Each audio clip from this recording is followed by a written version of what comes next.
করে খুঁজ। না কোনো ফকেটই তো নাই গা। তোর 500 টাকার লাগে মনে হয় খুব চিন্তা হইতাছে। আর বেটা চিন্তা হইতো না মানে এটা আমার আব্বাই দিছে, এই 500 টাকা কারেন্ট বিল দিতে হইব। আরে বেটা সামান্য 500 টাকাই তো, এত খুঁজার কি আছে? আরে বেটা জানোস আমার আব্বাই এটা কত কষ্ট করে কামাইছে, আমার আব্বাই জানতো পারলে আমার রাস্তা রাখতো না।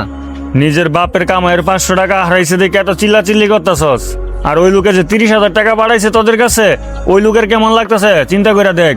এ তুই চুপ থাক কাউসার, ভালো করে বিচারছে। আমার কথাই তো এক কান দিয়ে শুনতেছে, আরেক কান দিয়ে বাইর করে দিতেছে। এ কাউসার এন মনে নাই, আয় সামনে যাই দেখি। তোরা দাঁড়া, আমার কথা শুন, আমারও লগে লয়ে যা। কাউসার ভালো করে খুঁজ, এইটা না পাইলে বাদ দিলে আমার আব্বাই আমার মুড়ায় রাখতো না। তোরা এদিকে আয়, শুন। আরে কি হয়েছে ডাক্তারস কে? দেখতাছস না টিয়া খুঁজতাছি। এই 500 টাকার জন্য তোরা এত ছটফট করতেছিস কে লাগিয়া? তোরে কইছি না এটা আমার বাপের ইনকামের 500 টিয়া। বাহ, তোর বাপের ইনকামের 500 টাকা হারাইছে দেখা এত কষ্ট লাগতেছে। ওই লোকের 30,000 টাকা তোরা ফকড় লইয়া ঘুরতেছস, ওই লোকের কাছে কেমন লাগতেছে এখন চিন্তা করে দেখ। এবার তুই জানস